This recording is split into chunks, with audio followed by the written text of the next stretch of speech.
Hello नमस्कार साथियों। जय हिंद जय भारत। एक बार फिर से आपका यूट्यूब चैनल पर स्वागत है।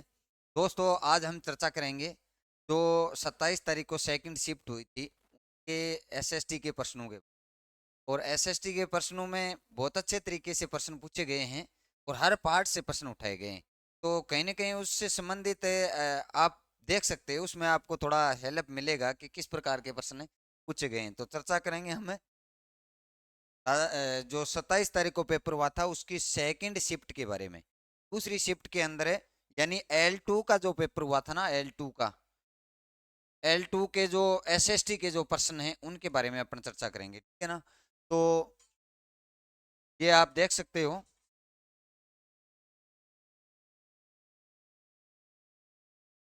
अब देखो, इसमें हमने पीडीएफ के रूप में प्रश्न लिए हैं, उसमें आपको मैं बताता जाऊंगा उसके रिलेटिव किस प्रकार के प्रश्न बन सकते हैं, ये भी अपन चर्चा करेंगे। ये प्रश्न यहाँ से उठाया गया है कि पृथ्वी का,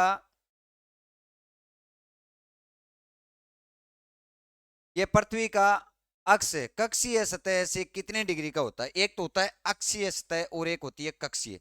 कक्षीय यानी ऊपर वाली से कितने डिग्री का कोण बनता है। और 23.5 डिग्री पृथ्वी झुकी हुई है। तो 23.5 डिग्री यानी 90 में से 23.5 निकाल देंगे अपने। 90 में से कितने कर देंगे, 23.5 डिस्काउंट कर देंगे। तो ये आ जाएगा अपना 66 से ही 1/2। तो यानी अक्ष, ये अक्ष से कक्षीय सतह से ये 66.5 डिग्री झुकी हुई। कितनी झुकी हुई है, 66.5 डिग्री। जिसने 66.5 किया है वो बिल्कुल क्या हो जाएगा, राइट हो जाएगा भाई। जिसने 66.5 किया है वो बिल्कुल राइट है। इसके बाद में अगला क्वेश्चन देखते हैं अपन। अल नीनो के बारे में पूछा है। दो धाराएं होती हैं, एक तो होती है अल नीनो और एक होती है ला नीनो, और एक होती है ला नीनो। ला नीनो इसको ऐसे याद रखना है। ला नीनो तो भारत के अंदर मानसून को लाती है, मानसून को लाती है। ये तो ला से आ जाएगा लाती है, यानी भारत की ओर मानसून को मजबूत करती है ला निनो। अल निनो क्या करती है, एल का मतलब क्या होता है, लो होता है। एल का मतलब क्या होता है, लो। लो मतलब कम करती है।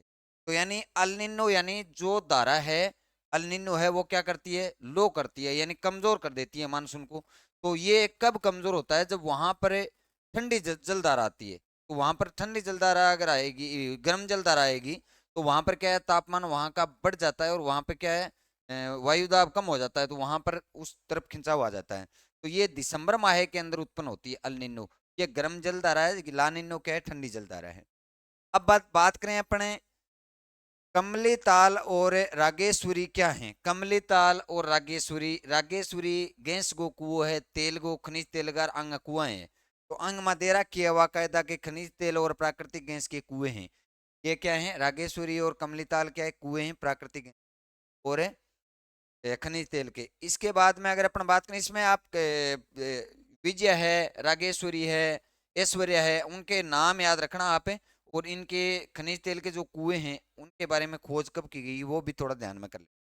अब अपन बात करते हैं मौर्य काल में निम्न में कौन सा राजनीतिक केंद्र नहीं था। तो इसमें तक्षशिला राजनीतिक केंद्र, तक उज्जैनी और कौशाम्बी और एक और सवणगिरी ऐसे दिया हुआ था। तो इसमें आप थोड़ा सा देख लेना इसको, यानी कौन सा राजनीतिक केंद्र से संबंधित पूछा है।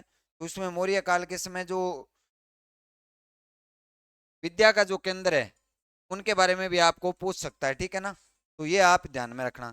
एक आपको पूछ सकता है मोटा अनाज, मोटा अनाज का सर्वाधिक उत्पादक राज्य कौन सा है। मोटा अनाज है उसका सर्वाधिक उत्पादक राज्य राजस्थान ही आएगा। इसके अंदर कौन सा आएगा, राजस्थान आएगा। अब देखो राजस्थान है वो सरसों के अंदर भी 1 नंबर पे है, सरसों के अंदर 1 नंबर पे है। इसके अलावा तिलहन में तिलहन के अंदर 1 नंबर पे आता है, और दलहन में भी 1 नंबर पे है।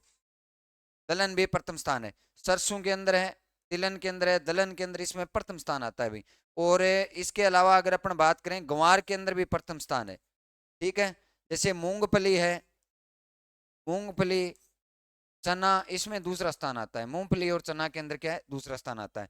तो राजस्थान का मोटा अनाज में पूछ रहा है, तो मोटा अनाज में प्रथम स्थान है कौन से राज्य का, तो अपने खुद का जो है राजस्थान, उसका पहला स्थान है। लोकसभा की सीटें पूछ रहा है, लोकसभा के अंदर कुल सीटें हैं उनमें से एससी की कितनी सीटें हैं। तो एससी की कितनी सीटें हैं, एससी की 84 सीटें हैं, जबकि एसटी की अगर अपन बात करें तो 47 सीटें हैं। एससी एसटी दोनों के मिलाकर के आपको पूछ ले तो इसका टोटल कर देना आप, ठीक है ना। तो 80 40 120 और 7 4 11 131 सीटें होंगी, ठीक है ना। तो एससी की सीटें पूछी हैं। और इसके अंदर कुल सीटें हैं वो कितनी हैं, उसमें से मतलब राष्ट्रपति के द्वारा, और वो सारी चीजें आपको पूछ सकता है यहाँ पर। काजरी और आपरी का मुख्यालय कहाँ स्थित है, तो काजरी और आपरी दोनों का मुख्यालय कहाँ है, जोधपुर के अंदर। एक इंपॉर्टेंट क्वेश्चन ये बनता है, यानी काजरी का मुख्यालय तो जोधपुर के अंदर है, लेकिन इसके 5 जो केंद्र हैं, 5 अन्य जो केंद्र हैं, इसके जो अन्य शाखा हैं वो कहाँ कहाँ हैं, तो 3 तो राजस्थान के अंदर है 5 में से। एक तो है बीकानेर के अंदर, बीकानेर, जोधपुर, जोधपुर और पाली मारवाड़, पाली मारवाड़। ये मतलब 3 शाखाएं तो राजस्थान के अंदर हैं, एक भुज गुजरात के अंदर है, और एक लेह लद्दाख के अंदर है, जम्मू कश्मीर के अंदर, ठीक है ना। तो ये 5 शाखाएं, इनके बारे में निम्न में से कौन सी काजरी की काजरी का केंद्र स्थित नहीं है, तो 5 ये अन्य केंद्र हैं, और मुख्य केंद्र है ये जोधपुर केंद्र है काजरी का, ठीक है ना। निम्न में से कौन सा राज्य, निम्न में से कौन सा राज्य का कौन सा कानून निर्माण नहीं कर सकता, राज्य है वो कौन सा कानून निर्माण नहीं कर सकता, तो समवर्ती सूची के अंदर भी राज्य और केंद्र दोनों कर सकते हैं। राज्य सूची में राज्य कर सकता है, और केंद्रीय जो सूची होती है संघ सूची, उसके अंदर केवल केंद्र करता है। तो संघ सूची का विषय इसमें बंदरगाह है, तो इसलिए बंदरगाह पर राज्य कानून नहीं लागू कर सकता। बाकी वन और कृषि है, वन है ये समवर्ती सूची का विषय, कृषि है वो राज्य सूची का विषय, तो इसके ऊपर राज्य लागू कर सकता है अपने कानून। अब बात करें अपने चीज, ये क्या कर दिया यहाँ पे,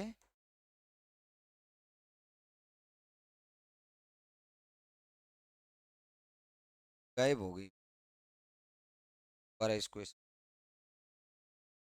अब इसको, चीज ए शाहजहानी का संबंध किससे है, तो ये चीज ए शाहजहानी है उसका संबंध चित्रकला से है, स्थापत्य कला से है, उस प्रकार से पूछा है इसका। तो शाहजहानी, शाहजहां का जहाँ आएगा मेरे हिसाब से स्थापत्य कला आएगा, मेरे हिसाब से चीज ए शाहजहानी है। और शाहजहां का सबसे मतलब महत्वपूर्ण जो रहा था, शाहजहां का सबसे महत्वपूर्ण काल रहा था वो स्थापत्य कला का ही रहा था, तो मेरे हिसाब से स्थापत्य कला आएगा इसमें। और बाकी अपन देख लेंगे, इसमें कोई कन्फर्म नहीं है, लेकिन स्थापत्य कला आएगा मेरे हिसाब से।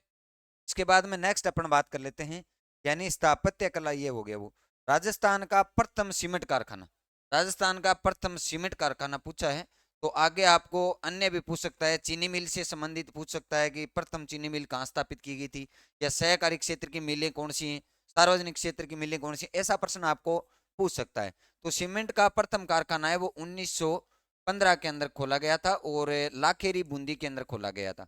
और लाखेरी बूंदी के अंदर क्लिक निक्सन जो कंपनी थी उसके द्वारा ये स्थापित किया गया था, ठीक है ना। तो सीमेंट के कारखाने, आगे सीमेंट से संबंधित प्रश्न पूछे तो सर्वाधिक सीमेंट उत्पादक क्षेत्र पूछ सकता है, तो उसमें दक्षिणी राजस्थान आएगा। या फिर आपको जिला पूछ सकता है, जैसे चित्तौड़गढ़ या दक्षिण राजस्थान के जिले दे दिए, कोई 3 उत्तर के दे दिए, इस प्रकार के प्रश्न आपको पूछ। दसराज्य युद्ध किस नदी के किनारे हुआ था, तो दसराज्य युद्ध हुआ था वो पुरुषनी नदी के किनारे हुआ था। और इन नदियों के नाम आपको, पुरुषनी का मतलब है रावी, रूसनी रावी, मैंने जो ज्योग्राफी पढ़ाई थी उसमें याद करवाया था कि पुरुषनी यानी रूसनी, रूसनी का मतलब रावी, ठीक है ना। तो यानी पुरुषनी नदी के किनारे दसराज्य युद्ध हुआ था, ठीक है। उसके बाद में अपना बात करें, सागरमल गोफा का संबंध किस प्रजामंडल से है, तो वो सारंगू लगभग कॉमन सो पर्सन है, जैसलमेर प्रजामंडल हो। और जैसलमेर प्रजामंडल के अंदर आप बात करें तो सागरमल गोफा को बहुत बड़ो योगदान रहे हो, और अन की जिंदा जला दिया गया जेल के अंदर, ठीक है नहीं। तो गुमान सिंह द्वारा जिंदा जला दिया गया। और सागरमल गोफा है बन 2-3 किताबें भी लिखी, आज़ादी का दीवाना है, और आज़ादी के दीवाने, रघुनाथ सिंह जी का मुकदमा है। तो इस प्रकार से मतलब जो किताबें लिखी गई थी किसके द्वारा, सागरमल गोफा के द्वारा। तो यहाँ प्रजामंडल के बारे में पूछा है तो जैसलमेर, जैसलमेर प्रजामंडल का संबंध मीठे लाल शाह से है, तो वो भी पूछ सकता है आपको। यहाँ पर ये देखो देशांतर और अक्षांश का एक प्रश्न दिया गया है, बहुत शानदार प्रश्न दिया गया है। 0 डिग्री अगर अपन बात करें विश्व के अंदर, जैसे ये 0 डिग्री अक्षांश रेखा है वो गुजरती है कहाँ से, लंदन से। तो वहां से अगर अपन बात करें तो वहां पर जो टाइम होता है, अगर हम पूर्व की ओर जाएंगे, पूर्व की ओर जाएंगे तो समय क्या है बढ़ेगा, और पश्चिमी देशांतर की तरफ जाएंगे तो समय क्या है घटेगा, इतना ही याद रखना है।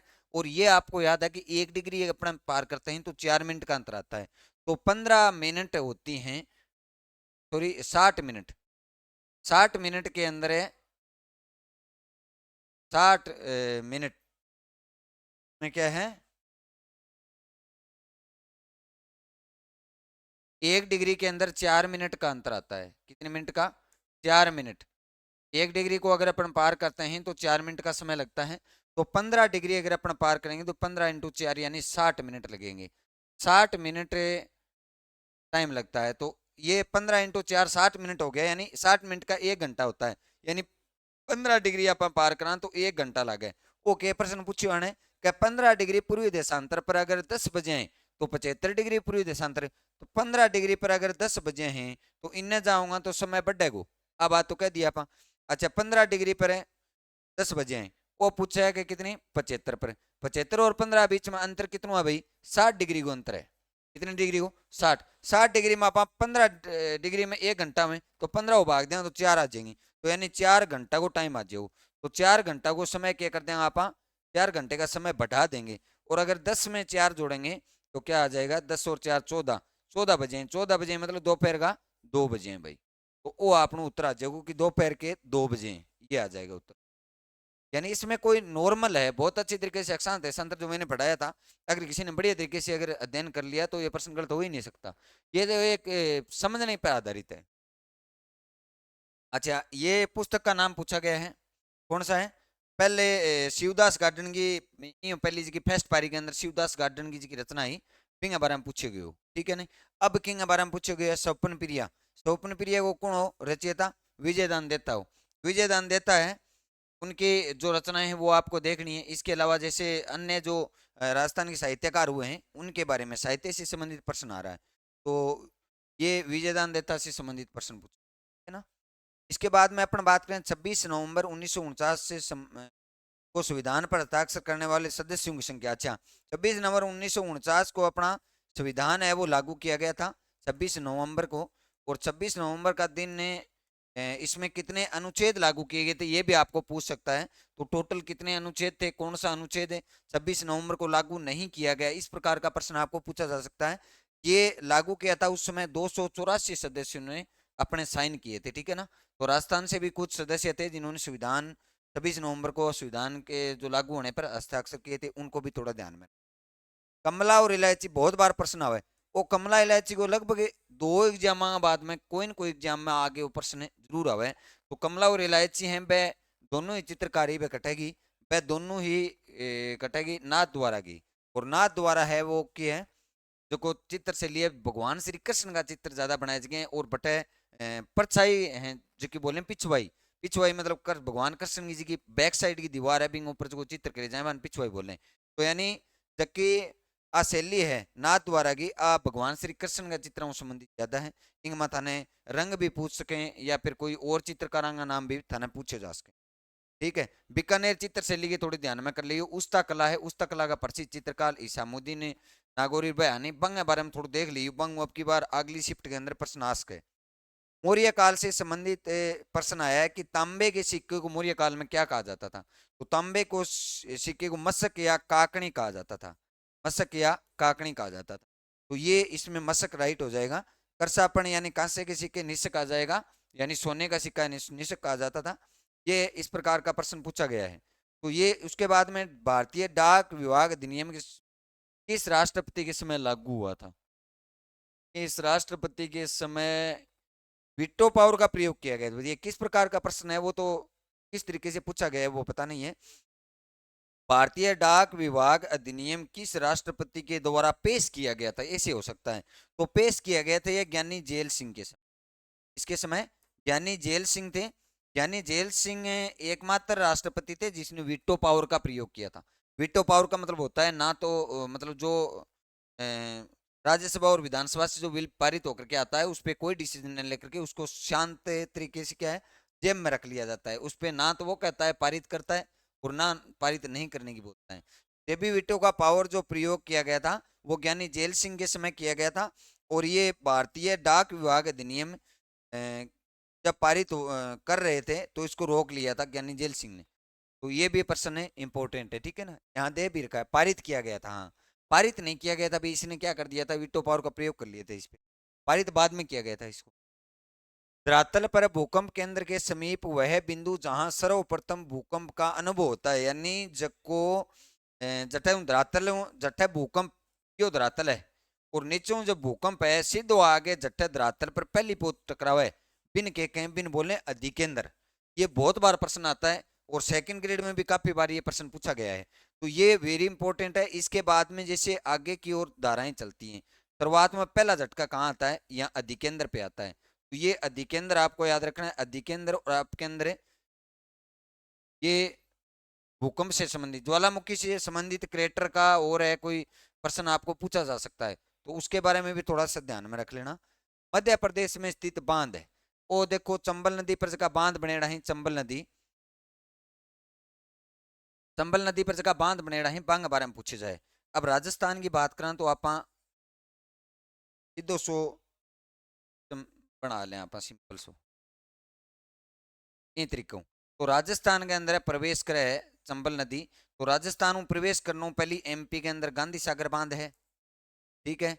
इंगे बाद में राजस्थान में प्रवेश करने बाद में पहलो बांध है वो राणा प्रताप सागर बांध है, राणा प्रताप सागर बांध है जल भराव की दृष्टि सारों बड़ो बांध है, वो बात भी थाने पूछी जा सके। और अठ की है जो परमाणु संयंत्र है वो भी लागेडो है, ठीक है। इंगे बाद में दूसरो है वो क्या है, जवाहर सागर बांध है, जवाहर सागर है। और लास्ट में कौन सा है, कोटा बिराज है। तो ये कोटा बिराज है, इसमें कौन से में विद्युत नहीं बनती है, इस प्रकार का प्रश्न भी आपको पूछा जा सकता है, ठीक है ना।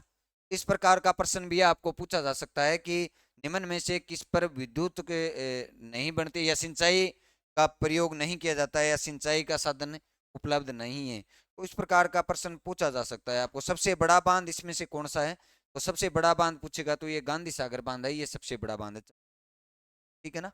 तो इस प्रकार से आपको ये क्रम भी पूछ सकता है, यानी बाहु से उद्गम से विलय की ओर, या फिर यह कह सकता है कि विलय से उद्गम की ओर इसका क्रम भी पूछ सकता है।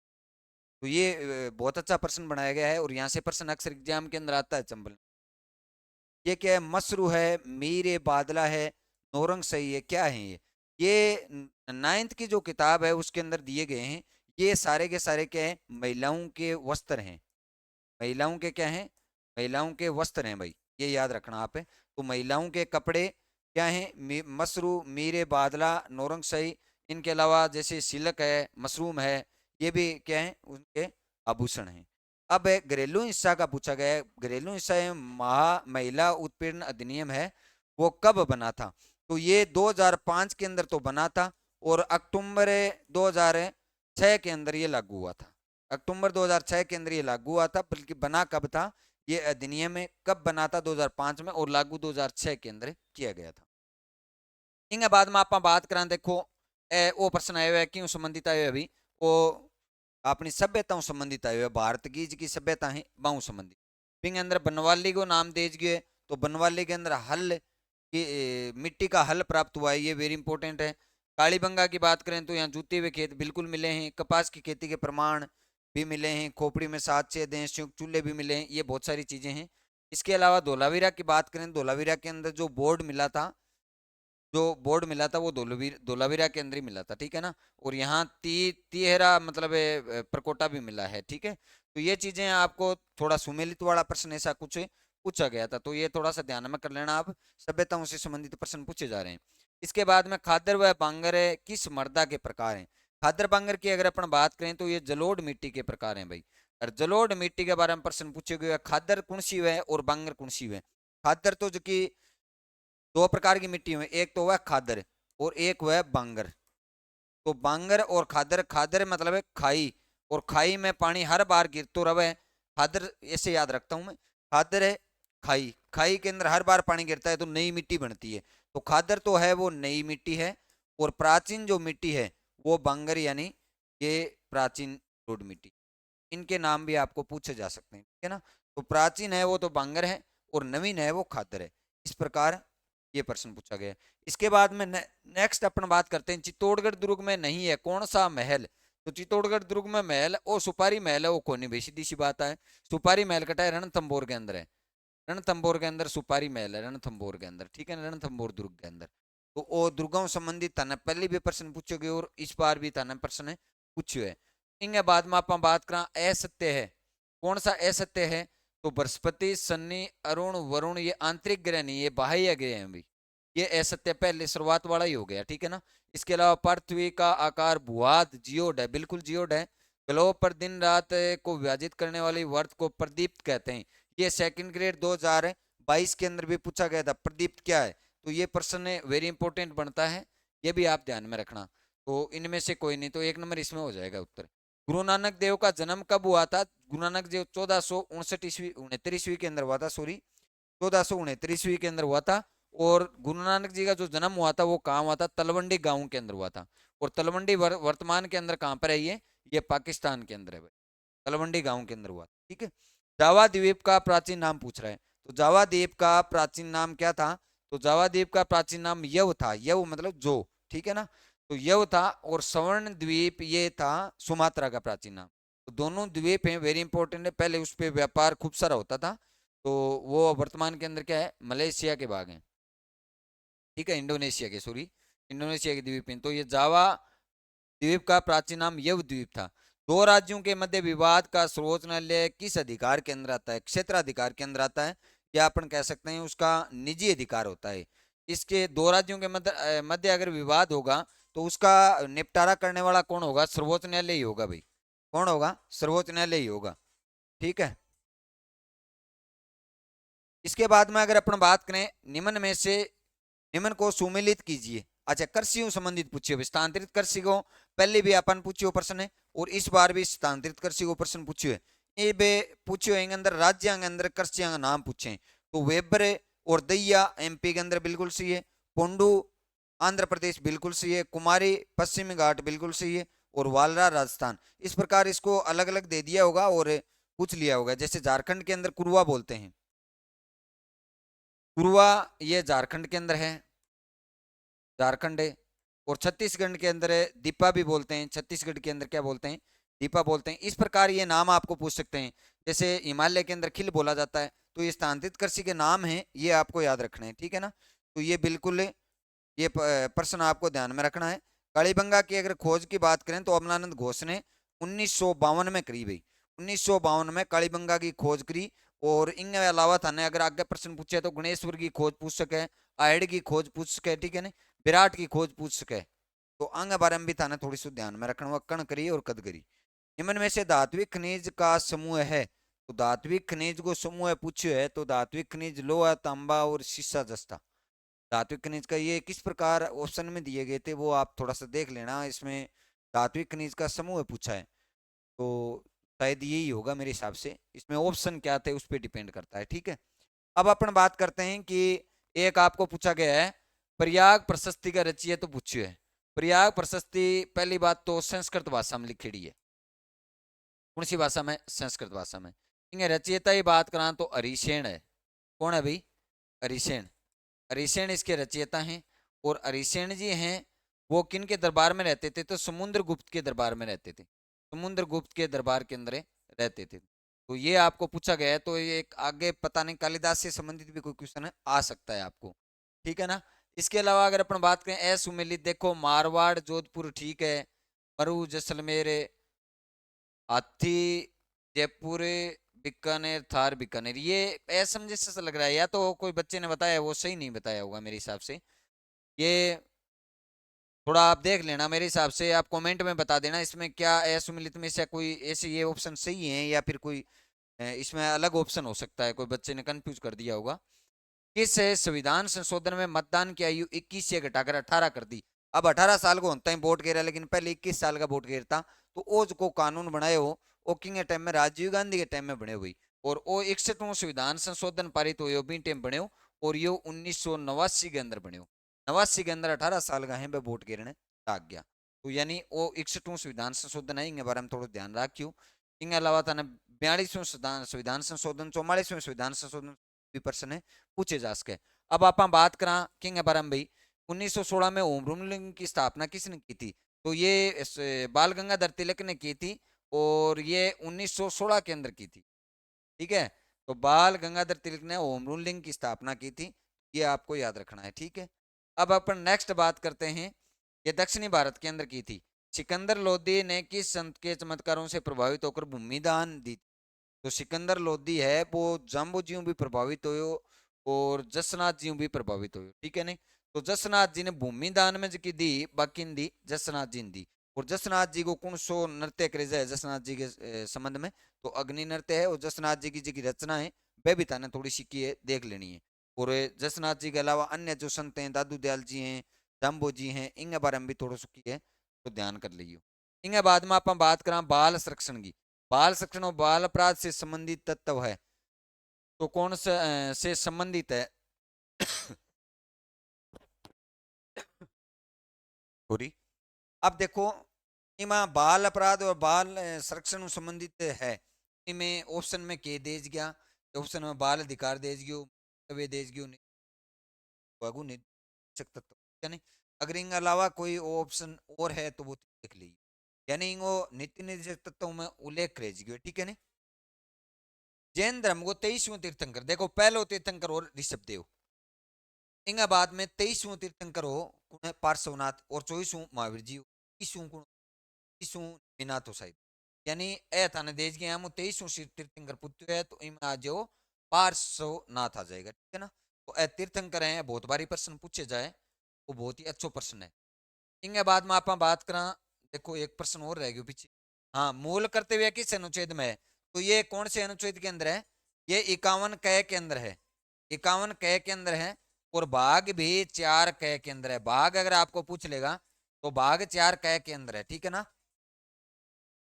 अब ये मूल कर्तव्य का क्वेश्चन आ गया। इसके बाद में अगर अपन बात करें आर्य समाज के सिद्धांत से संबंधित, आर्य समाज के सिद्धांत में सही नहीं है, आर्य समाज के सिद्धांत में कौन सा सही नहीं है अभी अपन बात करें आर्य समाज के अंदर है, तो वेदों को सत्य माना जाता है, बिल्कुल सत्य नहीं है पूछा इसने। तो वेदों को सत्य माना जाता है बिल्कुल। मूर्ति पूजा को आडंबर माना जाता है, बिल्कुल माना जाता है। सत्य प्रथा का विरोध है, बिल्कुल है। इसके अलावा ये तीनों ही सही है, इसमें सही नहीं है पूछा जाता है। तो यानी इसमें आर्य समाज के अंदर सत्य प्रथा के विरोधी हैं, बिल्कुल हैं। पूजा का आडंबर होता है, वेदों, ये तीनों क्या है, सही नहीं है, सही है होना चाहिए था मेरे हिसाब से। ये आर्य समाज से संबंधित प्रश्न पूछा है भाई, ये आप थोड़ा सा ध्यान में कर लेना। आर्य समाज है उससे संबंधित प्रश्न पूछा है, तो इसको आप थोड़ा सा देख लेना, आर्य समाज से संबंधित। 1857 की क्रांति के दौरान नाना साहेब हुआ उसके परिवार ने को किसने शरण दी थी, ये बिल्कुल ये दी थी कोठारिया के जोत सिंह ने, कोठारिया के जोत सिंह ने दी थी। और जो अव्वा का ठाकुर कुशाल सिंह था, कुशाल सिंह को शरण देने वाले कौन थे, उसका भी पूछ सकता है। केसरी सिंह है और जोत सिंह, ये दोनों थे, कुशाल सिंह को भी शरण दी, है ना। तो कोठारिया के रावत जोत सिंह ने कुशाल सिंह और नाना साहेब दोनों को शरण दी। अब बात करें अपन पंचायती राज में 29 विषय की सूची, ये कौन सी सूची के 11वीं सूची के विषय हैं ये। और 9A भाग 9A के अंदर आती है। भाग अगर आपको पूछ ले संविधान के कौन से भाग में है, ये 9A के अंदर है, ठीक है ना। विषय है पंचायती राज संबंधित, संबंधित है पंचायती राज संबंधित, पंचायती राज को उल्लेख करेजगे है। यानी ये क्या है, पी से Z G तक, यहाँ तक इसका उल्लेख हुआ है ना। तो ये भी आपको थोड़ा सा ध्यान में रखना है। मंगल पांडे की अगर अपन बात करें, मंगल पांडे की छावनी में विद्रोह कब हुआ था, तो ये 29 मार्च को हुआ था भाई। मंगल पांडे ने जो छावनी में विद्रोह किया था वो 29 मार्च को किया था, ठीक है। और बैरकपुर छावनी के अंदर हुआ था, मंगल पांडे ने विद्रोह किया था। और ये 34वीं पेटी जो बटालियन थी उसके द्वारा विद्रोह, ठीक है। ये 30 मार्च को ये विद्रोह बैरकपुर छावनी 10 में नहीं आएगा, मेरठ के अंदर आया था 10 में, मेरठ के अंदर, ठीक है ना, मेरठ की छावनी में। लेकिन बैरकपुर के अंदर 30 मार्च को विद्रोह। उसके बाद में देवगढ़ के दशावतार मंदिर के बारे में सही है, यह उत्तर प्रदेश में बिल्कुल, ये कहाँ है, उत्तर प्रदेश के अंदर ही है। और उसके बाद में यह मंदिर ऊंचे चबूतरे पे बना हुआ है, बिल्कुल सही है। और यह मंदिर शिखर मंदिर में पहला मंदिर है, बिल्कुल शिखर मंदिर पहला मंदिर है, सबसे प्राचीन मंदिर माना जाता है देवगढ़ का दशावतार। ये तीनों क्या है, इस प्रकार से हमने यानी एसएसटी के कुछ क्वेश्चन हैं उनको हल करने की कोशिश की थी। और इसमें मैंने आपको बताया है उस तरीके से, आपको क्या है थोड़ा सा इससे रिलेटिव है वो आप देख लेना। बाकी मतलब आगे जो पेपर होगा नेक्स्ट पारी का, उसमें भी अपन एसएसटी की बच्चों से पूछेंगे और उसके बारे में अपन डिस्कशन करेंगे, ताकि अपन को पता चल सके कि अपने कितने क्वेश्चन सही हैं, अपन ने सही किया है गलत किया है, उसका थोड़ा एनालिसिस हो सके, कि अभी पेपर अपने को दे नहीं रहे हैं, ठीक है ना। तो आप सभी से ये मेरी रिक्वेस्ट है कि आप अपने इस चैनल को सब्सक्राइब करें, लाइक करें, शेयर करें, और नीचे जो कमेंट बॉक्स है उसके अंदर जो आपके पास कोई अदर क्वेश्चन है वो भी आप डाल सकते हो। इसके अलावा जो मेहनत की है बच्चों ने, भेजे हैं प्रश्न, उसको मैं बहुत बहुत धन्यवाद देना चाहता हूँ। इसके बाद में अगर बात करें अपने नेक्स्ट की, इसमें अपने संस्कृत के क्वेश्चन हैं वो भी लेके आने की कोशिश करेंगे। संस्कृत के क्वेश्चन बच्चों की डिमांड है, लेकिन संस्कृत के बच्चे हैं उनके याद नहीं रहते हैं संस्कृत। बाकी संस्कृत के क्वेश्चन कोशिश करके एक एक दो एक एक करके लेने की कोशिश करेंगे, ठीक है। बाकी सभी को मेरी ये रिक्वेस्ट है कि आप ज़्यादा से ज़्यादा लाइक और शेयर करें। सभी को मेरी तरफ से अगले नेक्स्ट जो पेपर हैं उनके लिए हार्दिक शुभकामनाएं। जय हिंद, जय भारत।